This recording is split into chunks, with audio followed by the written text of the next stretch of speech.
Hey, what's up guys, it's Scares here. Now our first story of today comes from Jake Paul. Now for those of you who aren't aware, last night Jake Paul fought the ex-UFC fighter Ben Askren, okay? This was a huge fight, you had millions of people that watched, and a few days before this fight, Jake Paul did an interview where he literally says here that he is showing early signs of CTE. Apparently, he's training so hard and he's boxing so much that he might actually have brain damage. Just watch this. And that's why when people question my dedication to it, it's like, I'm showing up every single day. I'm putting my mental health on the line. My brain is on the line. I like you said, I've gone and gotten brain scans and have early signs of CTE. But I love this sport, and I wouldn't trade it for anything else. And I'm a fighter, and people will see that, whether it's after Saturday night or whether it's a year from now, that they will see that I'm a fighter. Okay, so that is a huge deal. I mean, why would Jake want to fight Ben Askren and continue fighting if he's already showing signs of having serious brain injuries here? And only a day after this interview, Jake Paul retracted these comments. He says, I want to retract my comments made about CTE as it relates to me and my medical history. It's a very serious condition that I should not have misspoken about. Now, Jake's fighting opponent, Ben Askren, responded here saying, so did you just totally fabricate it, or did you misunderstand what the doctors said? And that's right, a lot of people have been asking over Twitter, what exactly did Jake Paul say here? Did he lie about it knowingly, or was he just misunderstanding what the doctor was telling him about boxing? Okay, so last night this huge fight took place between Jake Paul and Ben Askren, and a lot of people felt like this event itself was just really bad. It was one of the worst YouTuber boxing events ever. People were just extremely bored. They had no idea what was going on.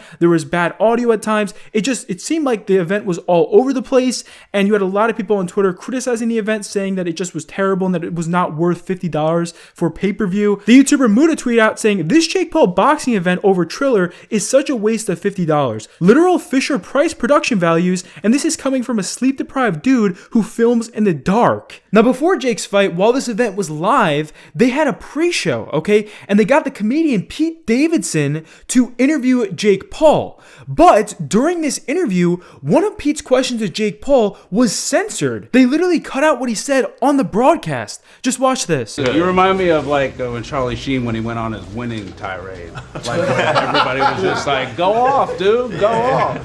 Yeah, man. What was I going to ask you about? I was like, so how are you feeling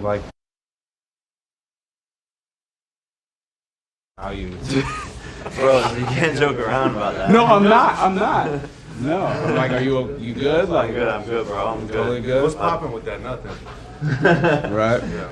Okay, cool. So what exactly was censored from Pete Davidson here? Well, many people have theories, and a lot of people think that this has to do with Jake Paul's recent allegations that have been waged against him from one specific TikToker and YouTuber known as Justine Paradise. She made a video where she said that Jake Paul had assaulted her, and people are saying maybe Pete Davidson brought that up in this interview and they had to censor it quickly before it was actually broadcasted. Now, after Pete Davidson interviewed Jake Paul here, he interviewed Jake's opponent, Ben Askren, and Pete Davidson straight up roast Jake Paul during this whole interview, saying that nobody wants to see Jake Paul win. Just watch this. You started the beef. You said, oh great, I can't wait to be part of a show that has me commentating on it. So I immediately was like, what the f? Because nobody wants you to lose this. You know what I mean? You want me to win? Yeah, nobody wants to see Jake Paul win. I have to be nice. You have to understand, I'm hosting. I have to be nice in there. He has 8 dudes standing around him with literally nothing to lose. With nothing to lose. Yeah. And it's just you in here, so I feel actually a lot more safe. And I'm even in my underwear too, so I just make you feel right at home. Oh, that's great. I don't they study in acting school, just pretend you're in your underwear? Yeah. Something like that? Yeah, believe me, nobody wants anything other than for you to, knock this guy on his ass. Well, I'm gonna appreciate that. I'm gonna try to do that. So after nearly 5 hours of this event, finally, the fight between Jake Paul and Ben Askren happened, and the fight itself was extremely short. Jake Paul actually knocked out Ben Askren in the first round. It was a huge upset. I mean, people had no idea how Ben Askren actually ended up losing so quickly. You had a lot of people on Twitter praising Jake Paul here, saying that it's crazy that he actually ended up winning yet another boxing match. The YouTuber Muda tweeted out saying, I fell asleep watching this dog shit event and woke up to a 7-second clip of a first round knockout. I love Jake Paul. The dude trolled us and won. Jake's former boxing opponent, Deji, responded here saying, I said it, no way Ben Askren beats Jake Paul. Okay, so while you had some people praising Jake Paul here for winning so quickly, you had a lot more people saying that this entire fight was just completely rigged. There is no way that Ben Askren actually lost the fight to that one punch from Jake. I mean, Ben Askren even got up right after he was punched, and he seemed completely fine. Zealand tweeted out saying, the Jake Paul fight was rigged and or Askren didn't care. This is what Askren can overcome when he's trying. Nothing on the planet can convince me that punch got him. Really good money-making scheme though. And he's showing here that during Ben Askren's UFC career, he took much harder fights, okay? And for some reason, it seemed like Ben Askren was just not in his game at all, or he just did not care during this fight. I mean, even a few minutes after Ben Askren got knocked down by Jake Paul and lost the entire fight, you can see him walking off extremely happy, like nothing bad happened at all. Keep in mind that over the last few months, Ben Askren has not been treating this fight seriously, okay? He's been joking about it in interviews. He's been saying that this is like a reality show. He just does not care about this fight like he would a real pro fight, okay? And when you really think about it, this is pretty smart on Ben Askren's part. I mean, this guy spent less than 2 minutes in the ring and he's making over $500,000. Even the former WWE star Chris Jericho has been ranting on Twitter about how he thinks this fight is complete BS. He says, haha, what a scam. Congrats to Jake Paul for a BS fake win. The YouTuber Omni tweeted out saying, Jake Paul finessed millions of dollars for the internet to watch a clown fiesta. I'm Alex tweeted out saying, if you paid for Jake Paul versus Ben Askren, then I hope you're spending today reflecting on your poor life choices. And that's right, the general consensus from the community right now is that people feel like they were finessed from paying for this fight. They feel like it was not worth the $50 to pay for the pay-per-view here. Okay, so our next story of today comes from the ex-YouTuber known as Leafy. Now, for those of you guys who don't know who Leafy is, Leafy used to be a huge YouTuber. He had around 5 million subscribers. He was a commentary YouTuber who made videos on other YouTubers and other people on social media. And last year, YouTube permanently banned Leafy from the entire platform, claiming here that he is harassing other creators. So that obviously made a lot of people upset, but there also were people saying that it was good that he got banned, so it was a very controversial issue at the time.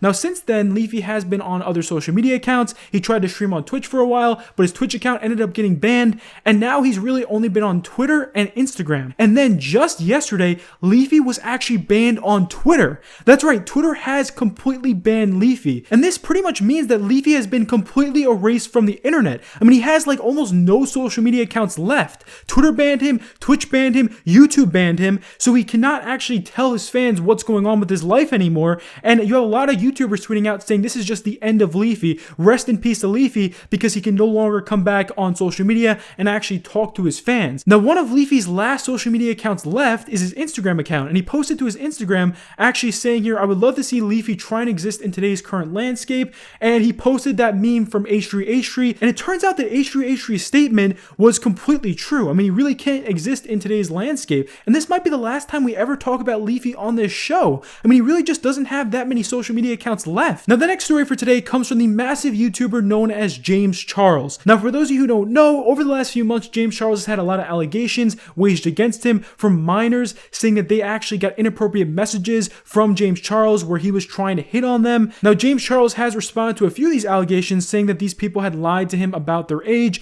but there has been a lot more allegations here. And even though James Charles made an apology video, people are still very, very upset with him. Well, now it looks like one of James Charles' well-known partners and sponsors, Morphe Brushes, is going to cut ties with him completely because of these allegations. Morphe tweeted out saying, in light of the recent allegations against James Charles, Morphe and James have agreed to end our business relationship and wind down sales of the Morphe and James Charles product offering. It is and has always been Morphe's goal to create a positive, safe, and empowering space where all beauty lovers can freely share their artistry and passion for cosmetics, and Morphe is committed to furthering that goal. So there has been a lot of allegations made against James Charles in the last few months, and while many of these allegations are very serious, some of these allegations have actually been proven false. The accuser comes out and says that they are lying or that they were just joking around, and James Charles is pretty upset about this. He says he's actually going to take legal action against the YouTubers and accusers who were going after him with these false allegations. James tweeted this out. He says, accountability is something that I've spoken about a number of times in the past. In my most recent video, I spoke about and took accountability for my part in conversations I had with a few individuals who told me they were over the age of 18. As I said in that video, I can't show change overnight, but will over time. Since posting that video, many other people have come forward with a series of misleading stories and false allegations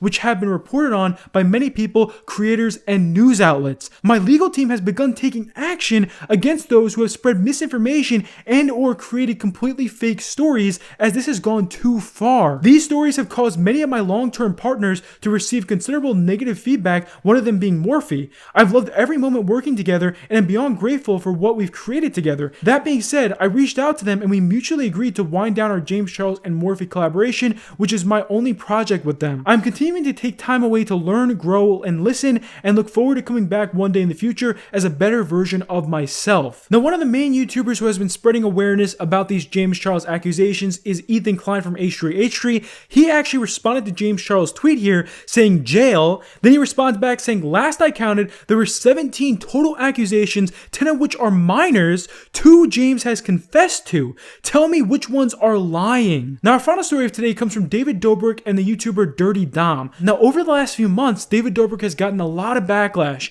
and this is because he filmed a vlog a few years ago with the YouTuber Dirty Dom, and a girl in this video came out and said that she was sexually assaulted by Dirty Dom while they were filming this video about having a threesome. Okay, so obviously this was a pretty big deal, and you have a lot of people that are very upset with David Dobrik. Now, since these allegations came out, David Dobrik has made videos where he tried to distance himself from Dom, and Dom himself has not said very much on this topic, but just yesterday, Dom came out with a response to this whole situation. Okay, Dom posted on his private Instagram saying, "It is time for me to address the recent allegations that have come out against me. I want to sincerely apologize directly to the women involved in this incident. I definitely empathize with the pain that everyone has suffered in this matter. With that being said, as far as I am concerned, everything that occurred during that night in question was completely consensual. I believe the statements that have come out against me are entirely misleading and shed an incorrect light on my involvement. My character is being unfairly attacked, and the statements that exist in the public eye are unfairly defaming and assaulting my character and reputation. With that being said, if possible, I want to shed a positive light on the events that have transpired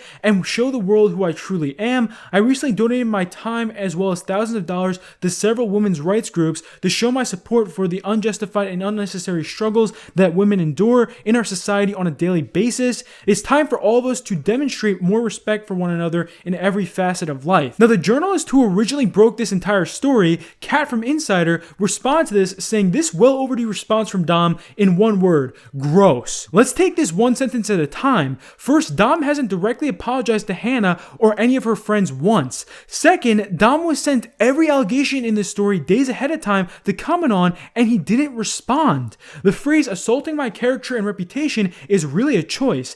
Time and thousands of dollars to women's charities versus 5+ accusers alleging rape, sexual assault, and sexual harassment between 2017 and now. Allie, Hannah, the anonymous woman from 2017, and the women who have come forward over the past month aren't something that can be explained away with misleading statements. So people are still very upset with Dom over this entire situation. And that's it for our video today, guys. Hopefully you enjoyed. If you did, please be sure to leave a thumbs up, and I'll see you later. Peace.